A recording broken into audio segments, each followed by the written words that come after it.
Hello, my name's Catherine Baldwin. I'm a love, dating and relationships coach. I'm the author of this book, How to Fall in Love, a 10-Step Journey to the Heart. I host the Love Retreat. So that is a transformational personal development holiday with yoga that happens in Turkey this year, October 2022. And I host the How to Fall in Love Laying the Foundations group coaching program for women that starts in September this year. And I coach one-to-one as well as write and speak and other things, all designed to support you to find healthy love and create a fulfilling life. This is a dating and relationship clinic. It's August the 18th, 2022. And guess what? I hosted a wonderful clinic with some wonderful women with lots of questions, and I forgot to press record again. So here I am answering the questions for you. I'm going to answer 3 questions that came in from the women who were live on the dating clinic. And I'm going to talk about my approach to love, which worked for me and has worked for many of my clients. So the first question is about misreading the signals. So one of the ladies on the call shared that she has misread signals. So she has thought that somebody was attracted to her when they weren't. And perhaps she's acted on those signals by flirting or by asking them out or by saying that she was interested in them, and they have rejected her. They have said no, that she had misread the signal. And then when that happens, she feels burnt, she feels disappointed, it hurts, and then she protects herself, naturally protects herself, because that's what we do. And then she's giving off signals that basically say, I'm not interested, I'm not available, because she's afraid of getting hurt again. So how do we read the signals correctly? So my suggestion is that you spend time with your intuition. How much time are you spending with yourself, connecting to yourself, connecting to your intuition, connecting to your feelings? How much time in your day are you spending doing that? Now, I'm sure you can tell me how much time you spend working, how much time you spend scrolling on social media. Probably not, because we lose track of that time. You might be able to tell me how much time you spend preparing food, how much time you sleep. So all those things take up a lot of time. But if we build the foundation of connection to ourselves first, the rest of our day and the rest of our life and our dating experiences, all of that will be so much more healthy. So I suggest that you choose one of these activities and you spend some time every day, either meditating, sitting still, listening to an app, listening to your breathing, breathing deeply, checking in with your feelings. Look up my 3-minute meditation on YouTube. That might help you. If you have a faith, I suggest you spend time praying. If you like writing, I suggest you spend time journaling. It can be 10 minutes a day. Just scribble it all down, whatever's on your heart. I suggest you spend time sitting outdoors or standing outdoors, connecting to the earth. I suggest you spend time in nature. So how much time are you spending connecting to your intuition? That will help you to read signals.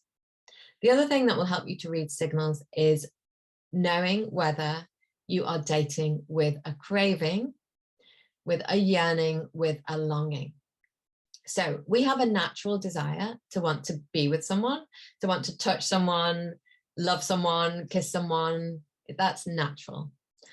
That's a natural desire. The problem is when it's exaggerated, when it's a craving, when it's a yearning, when it's a longing, when it comes from a deeply wounded, lonely place. And then that yearning, that longing overrides our intuition. It overrides that part of us that's thinking, I'm not actually sure if this person is sending me a signal that they're available. It overrides that sense of, oh, I don't know whether I should proceed here. So we're so hungry, we're starving for love, we're wounded, we want to fix that wound because we haven't spent time healing that, and we dive right in. And maybe we've misread the signal and then we get hurt and our walls go up. So we don't want walls. We want boundaries. We want healthy boundaries. And the first boundary we need are with ourselves. We need a boundary with ourselves that helps us to commit to healthy living, connection to self, meditation, spending time in nature, healthy eating, reaching out to friends. We need a boundary with ourselves around how much time we spend on the phone, on social media, scrolling through websites, watching TV. We need a boundary with ourselves around what time we go to bed. And then we need a boundary with ourselves around proceeding with caution, proceeding slowly, proceeding carefully, not with walls, but with healthy boundaries when it comes to dating. I referred back to that analogy from a previous dating clinic about driving. So when we're driving, when we're dating, we don't want to be parked in, or when we're thinking about dating, we don't want to be parked on the hard shoulder doing nothing, totally sat on the sidelines. We want to be moving forwards, but moving forwards checking that we have our foundations in place. So that's the equivalent of checking your wing mirrors, making sure your car is well maintained. So we want to have our healthy foundations, and then we want to proceed with caution, checking as we go. We don't want to race down the fast lane of the motorway chasing another car. That would be the craving, that would be the longing, that would be the deep need, that would be driven by the wound. So we want to be driven, not driven, we want to be dating with a healthy sense of our self-esteem, our self-worth, healthy boundaries. Yeah, we want to be moving forwards, well-maintained, our boundaries in place, well-maintained, lots of self-love, lots of self-care, connecting to our intuition. And crucially, we don't want to do this alone. So you want to be part, you need a buddy, you need a friend, you need a co-pilot, you need lots of supporters around you. And that's why I love working with people, because I am their co-pilot. So they might be dating and they can get in touch with me and say, this happened. Or they might be moving into a relationship and they can get in touch with me and say, I feel terrified, I feel afraid, I want to leave. And I can talk it through with them. So I can be a co-pilot. And then that's why I work in groups as well, because you've got all these supporters around you. So you can test your intuition with them, check it out with them. I feel this, and they could say, well, I think that's your fear. Or actually, I think that's your intuition. Because you know what you would tell your best friend. So basically, you want to be dating with lots of best friends around you so that they can support you and support your intuition. It's not about them telling you what to do. It is about them supporting you to connect with your intuition and trust yourself. And that is what I do with my clients. It's not about telling them what to do. I cannot tell you what to do. Because then if you make a mistake, you have me to blame. You never build that trust in yourself. So I will never tell you what to do, but I will listen to you. And I will read between the lines, and I will use all my experience and expertise, and I will be able to point out that this might be your fear, or it might be your intuition, or I'll be able to ask, why aren't you listening to yourself? So this is why you don't want to do it alone. So connect to your intuition, understand whether you are dating with a craving, and don't go it alone. Get some support. So I'll move on to the next question. How do we delay having sex with someone? How do we delay getting physical with someone? How do we delay moving forwards into the bedroom until we are ready, especially when it feels like the other person wants to do that now, is pressuring us? So this was a question that came up, someone who felt that every guy she met pressured her into the bedroom. So I feel really sad thinking about this because I know I've been there myself. I know I have moved too quickly physically, and I know why I did that. And it's because I didn't have my healthy foundations. I didn't trust in the process. I didn't trust in the fact that if I said no, that he would still be there, or if I said no and that ended, that would be the right thing and somebody else would come. And that's because I was dating with a craving. I was dating with a deep need to be loved, cared for, touched. I was dating with a lot of hurt and wounds that I wanted to fix. So I kept ending up in relationships where I moved too fast or I was pressured to move too fast. We never want to respond to that pressure, not our own pressure or someone else's pressure. And we will be able to hold that boundary if we have done this essential work on ourselves.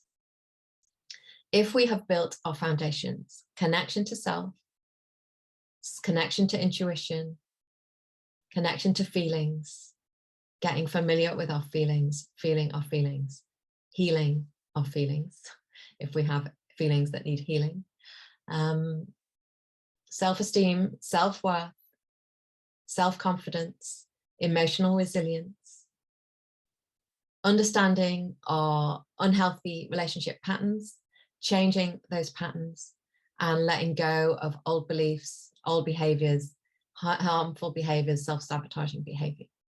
They are our foundations. Now, if you have done that, then you can go dating and you will have good dating experiences. Not every dating experience will lead to your fantastic final relationship, but you will have good dating experiences. You know, the relationship might end, but you have had a good experience. You have felt seen and heard. You have stated your needs and wants. You have set good boundaries. You have trusted your intuition. Maybe the other person decides it's not right. You're not totally flawed by that. You're disappointed, a little bit hurt, but you understand, you know, two people, it's not always going to work out. And you go back and you date again, and then you have another healthy experience. And one of those experiences will lead to the relationship with your person. If you don't have healthy foundations, you will date and have a terrible experience, decide not to date again, or keep repeating that pattern with increased desperation, lowering your standards, ignoring your intuition. So you want to build those foundations and you want to be supported. It's the same thing. So imagine if you have your best friend or a buddy or a co-pilot or a professional by your side, and you are dating someone and they are pressuring you to sleep with them. Now, if you are doing it all on your own, you will rationalize that. You'll go, well, okay, maybe it's time, or it's the third date or the fourth date or the sixth date. Maybe it's time. I better do it. I'll do it. I don't really want to do it, but I'll do it. But if you have a buddy by your side or a coach or a group of women who are supporting you, you can check it out with them and you can say, I don't actually want to do it. And they will say to you what you would say to your best friend. Don't do it. Trust that if you say no, they will either wait or they will walk away, and that will be the best thing for you. That you will then find someone who will respect you and honor you and respect your boundaries. We teach people how to treat us. So if you are teaching others that you value yourself, respect yourself, honor yourself, they will learn that from you. So build your foundations and get supported, and don't do it alone. And absolutely, absolutely delay the physical interaction until you are ready. And if you don't, forgive yourself, learn from it, get some support on board, understand why you're so hungry, why you're so desperate that you would override what you truly want, and heal those wounds.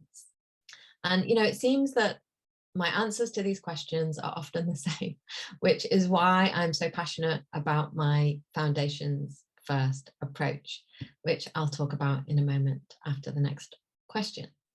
The final question I'll cover today was from a woman who shared that she was over 50 and firstly felt a bit silly going online dating because of her age. Now, the first thing I would say to that is to show yourself compassion and to show yourself love. and to show yourself understanding, and ask it, what comes up? What comes up for you at this thought of dating over 50? What comes up, is there shame, embarrassment, self-judgment? What does it trigger in you? What does it remind you of? And to show yourself compassion, to forgive yourself for the steps that you've taken up to this moment that perhaps haven't worked out. So to show yourself compassion. And then she went on to ask a question about, when dating over 50 or around 50, many of the men we're looking at might be 10 years older, for example, or 5 years or 8 years or whatever it is. And this particular person shared that she was caring for children, and she didn't want to get herself into a relationship that would mean that she would end up caring for an older man.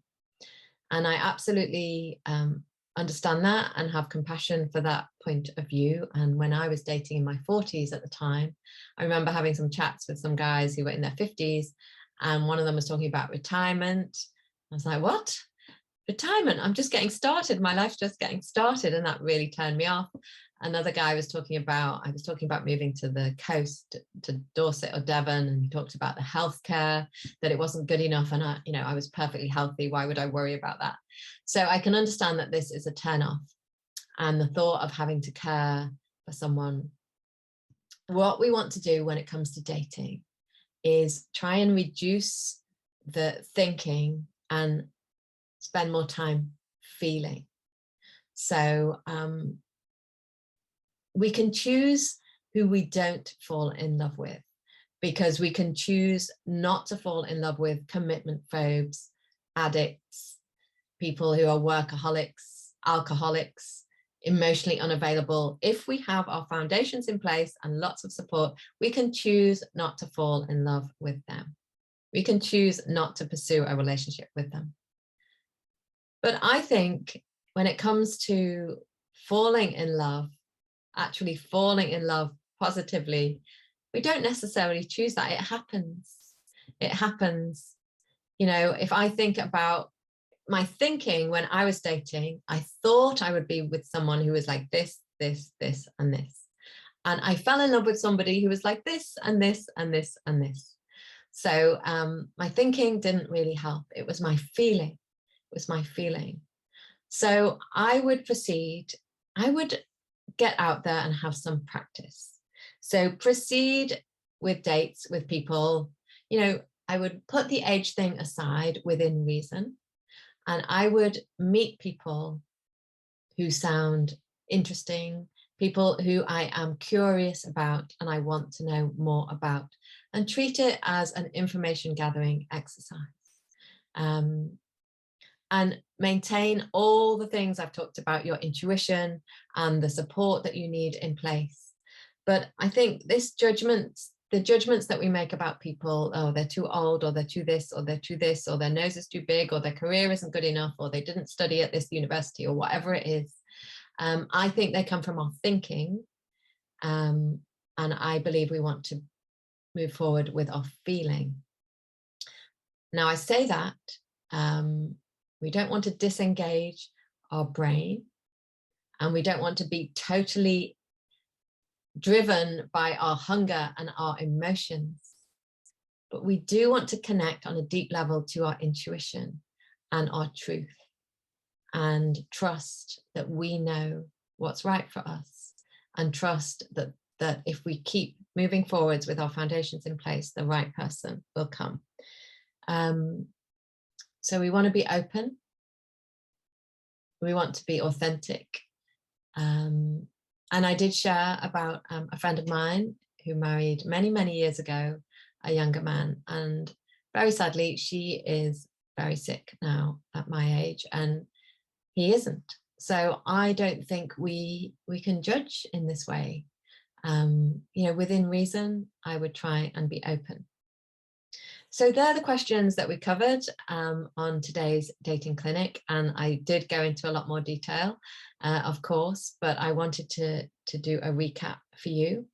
But the bottom line is, it's all about foundations and support. So last night, something came to me and I'm going to share it with you.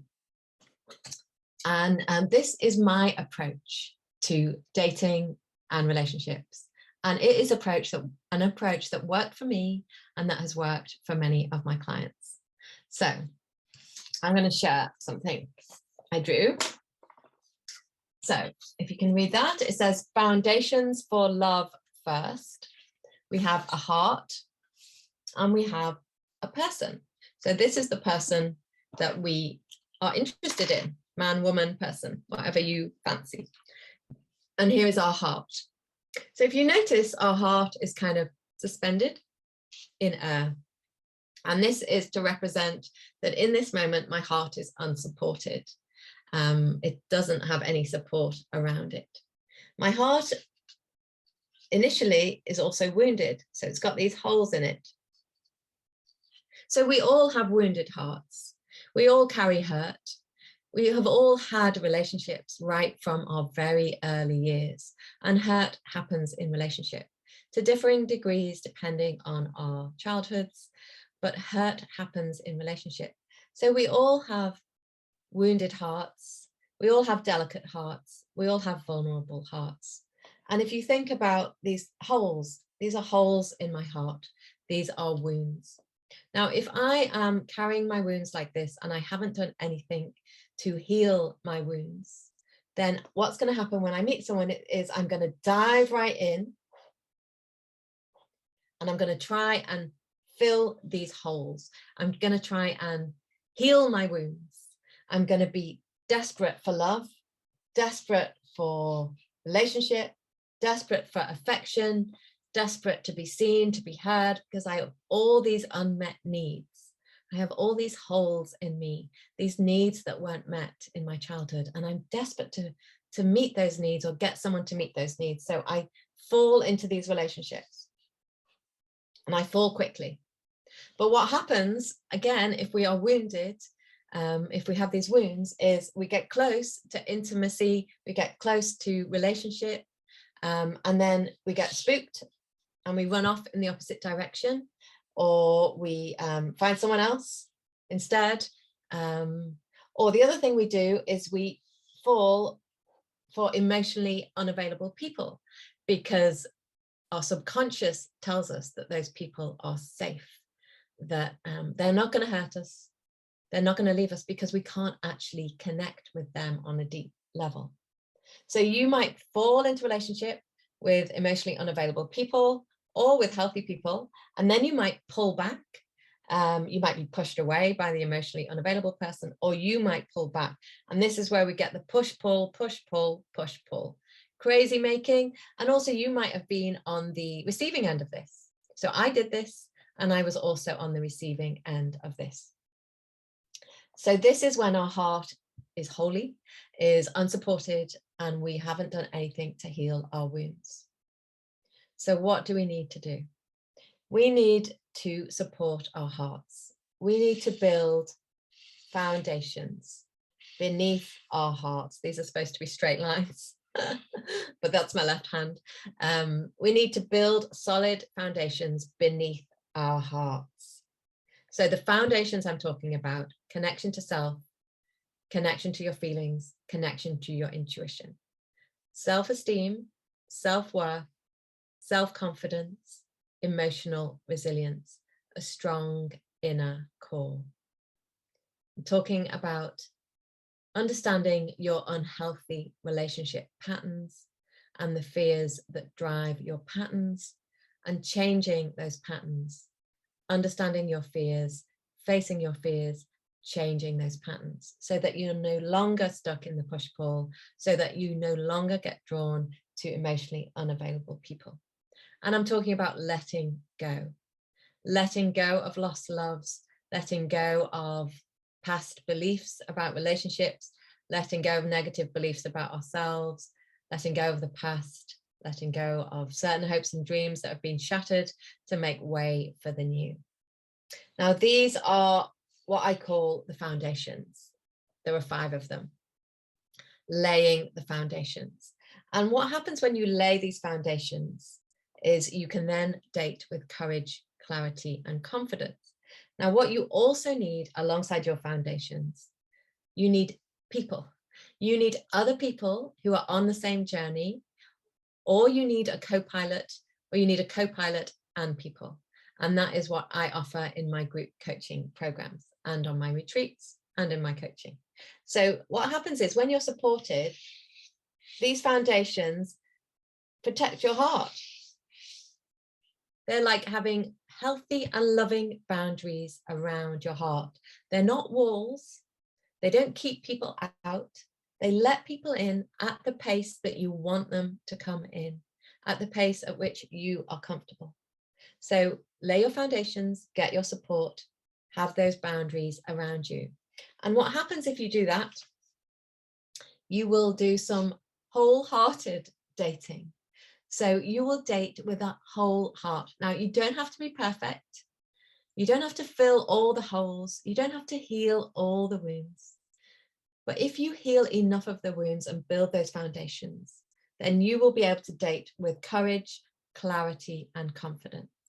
Now, imagine dating with confidence, like believing in yourself, trusting in your worth, in your value, confident about who you are, confident about the person you want to be with. Imagine dating with clarity about your values, about the person you would like to be with, about when to stay, when to go, clarity about your intuition, that you know that you're connected, and imagine dating with courage. Courage to change your patterns, courage to do things differently, courage to let go of the past, courage to trust, courage to say no when you want to say no, and say yes when you want to say yes, courage to move forwards into a committed relationship when you know that's right. Now, dating with courage, clarity, and confidence is such a gift. Now, if you are wasting a lot of time on dating apps or websites, or going on dates and coming back disappointed or hurt, if you're constantly complaining that there's nobody out there, then I would say bring it back to the basics. You might need to take a rest from dating. And I have said this, some people need to go dating because you have been sat in the hard shoulder of the motorway for too long. But you don't want to go straight out there without your foundations. But if you have your foundations and are supported, you want to go dating. Other people who might be repeating the same mistakes, banging their head against the same wall, they might need to pull back a little bit and take a couple of months off. Now, I remember taking 3 months off my dating experiences when I was in my 40s, and it really paid off. I found it hard. It was like coming off a drug. It was trusting that even though I was like, the clock is ticking, it was trusting that the timing would be right and the right person would come along. And, interestingly, my group coaching program is a 3-month program, and it's all about building the foundations so that you can then date with courage, clarity, and confidence. So who are you? Are you someone who needs to build the foundations? Are you someone who needs support in moving forwards? Because you already have your foundations, and it is about being honest with yourself. But the key is to not do it alone. As you can probably hear, I am really passionate about supporting people to lay the foundations first, because I don't want you to waste any more time, money, or energy, or to get hurt or to hurt others anymore. I don't want that to happen. I really don't. I would love you to lay your foundations and to have a successful dating experience and ultimately a happy, healthy, loving relationship. And I'm just going to share my screen with you. To date with courage, clarity, and confidence, first lay your foundations for love. That's what I did. And this was the result. I had many years of unhealthy relationships and self-sabotage. I almost sabotaged this numerous times. And as we talked about on the dating clinic, we can still sabotage our relationships even after we're married. So we need to stay supported and to stay connected to ourselves and to keep healing. And this is what happens when we lay our foundations. So these are some of my clients. Anne, shared that you were a very special part of my journey in helping me not to run away in fear from this relationship. She got married this year. So what happens is, in a lot of my work, it is sometimes it's about helping people to stay when they think they should go. And I had this experience. I judged my now husband. I said, he wasn't right for me. There must be someone else. He wasn't this, he wasn't this, he wasn't this, he wasn't this. And all that time, it was my fear. And this is what I support people with. And GA says the same thing. She is now married as well. And again, you know, I don't think he's right for me. There must be somebody else. I don't like this, this, and this, and this. And it was such a delight to receive her wedding photos and the WhatsApp message saying thank you. And Fiona, you know, Fiona, like many of my clients, had not had a successful dating life and had been single for a while. With some fear and trepidation, I began dating in the summer, but knowing that I had the support of Catherine and the course participants made a huge difference to me. So this was last year, I think. I dated with far greater awareness, and I'm now in the early months of a relationship. Fiona is now engaged. It was like running a race, having had a coach show me how to run effectively, encouraging me to put in the training, and with a bunch of people cheering me on from the sidelines, picking me up when I tripped. So imagine having someone cheering you on, a professional cheering you on, and a group of women cheering you on and picking you up and helping you to trust yourself. And that is what I offer on my courses. And Becky, who also took my course, I finally allowed myself to open up and trust myself and my now boyfriend, who feels just right, her now husband. She never thought this was possible and had never experienced anything like it before. Like Becky, I never thought it was possible. So if you are someone who thinks, oh, it's not going to happen for me, you're not alone. I thought that, she thought that, many of my clients thought that, and it has happened for them. So I want to tell you about my How to Fall in Love Laying the Foundations group program. Starts in September. Small group of us work through the program together. It's a 3-month program. It involves lots of wonderful, insightful video content, exercises, reflections that you work on through the week, and we come together for group coaching calls on Tuesday evenings every second week. And you have a buddy, so you have someone to buddy along with who can cheer you on, one person specifically, and then you have a WhatsApp group with the group, so you can all support each other. And honestly, that support will go on and on and on for as long as you want it. So many of the groups that I have run, from retreats to group coaching courses, they are still in WhatsApp groups, and they are still supporting each other, and they're still meeting on Zoom. So you are not alone, and this course lasts much longer than Christmas. So I'm offering a complimentary coaching call for anyone who signs up, and that's my email there, and you can book a free discovery call with me, and we can talk about whether it's for you. That might not be for you. You might prefer one-to-one. You might prefer my retreat in Turkey, but I would love if you would consider that. Alice took the group coaching program. I feel like a different person, and I'm not exaggerating. She's now in a relationship. Joyce, it's been truly transformational. Her life has transformed incredibly. Joss, feel more confident and hopeful, also had life transformation in a really positive way, and exceptional. So actually all those women have changed their lives in such exceptional ways. And, you know, it's not just about finding a relationship. It's about finding yourself and trusting in yourself and your gifts. And, you know, we're talking life change, career change, changing where you live, whatever it is. And often, you know, we have to change those things first. Not everyone, but I certainly had to change my career. I had to change the rhythm of my life. I had to change so much before I found love. So yeah, Remember, in order to date with courage, clarity, and confidence, lay your foundations first. Lay your foundations first. And I love that we're on platform number 2. I'm not sure that was actually planned, but isn't that fantastic? Okay, I'm going to stop the share. And I am just going to wrap up. Oh, there's one other thing I wanted to show you.